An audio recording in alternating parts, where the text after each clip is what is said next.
Gaming এর জন্য একটু বেশি রিফ্রেশ রেট কে না চায়, তাই আজকে আপনাদের কথা চিন্তা করে আমরা দুটি মনিটর নিয়ে কথা বলবো যেগুলো রিফ্রেশ রেট থাকছে 180 হার্জ এবং ব্র্যান্ড সবার প্রিয় এওসি। তো প্রথমেই আপনারা এওসি ব্র্যান্ডের যে মনিটরটি দেখতে পাচ্ছেন এটি G11 সিরিজের একটি গেমিং মনিটর, যেটার মডেল হচ্ছে G2411E2। এটিতে আপনারা পাচ্ছেন ফাস্ট আইপিএস প্যানেল, যেটা রিফ্রেশ রেট 180 হার্জ এবং রেসপন্স টাইম 1 ms।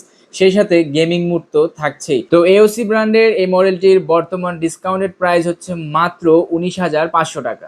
এখন আপনারা যে দানবীয় বক্সটি দেখতে পাচ্ছেন এটি এওসি ব্র্যান্ডের 27 ইঞ্চির একটি গেমিং মনিটর, যেটার মডেল Q27G4 QHD প্যানেলের। এই মডেলটিতে আপনারা রিফ্রেশ রেট পাচ্ছেন 180 হার্জ এবং যেটার রেজলিউশন 2560x1440। এই মডেলটিতে আপনারা রিফ্রেশ রেট পাচ্ছেন 180 হার্জ এবং রেসপন্স টাইম মাত্র 0.5 ms। এছাড়াও এনভিডিয়া জি সিঙ্ক এবং ভেসা সার্টিফাই তো থাকছেই। এই মডেলটির বর্তমান প্রাইস মাত্র 33,000 টাকা। দুটি মডেলের যে কোনোটি আপনি চাইলে অনলাইনেও নিতে পারবেন। ভিজিট করতে পারেন আমাদের ওয়েবসাইটটি www.pchouse.com.bd অথবা সরাসরি নিতে চলে আসতে পারেন নিউ এলিফ্যান্ট রোড মাল্টিপ্লান সেন্টারের 2nd ফ্লোর 248 থেকে 50 নম্বর শপ পিসি হাউস। ধন্যবাদ সবাইকে।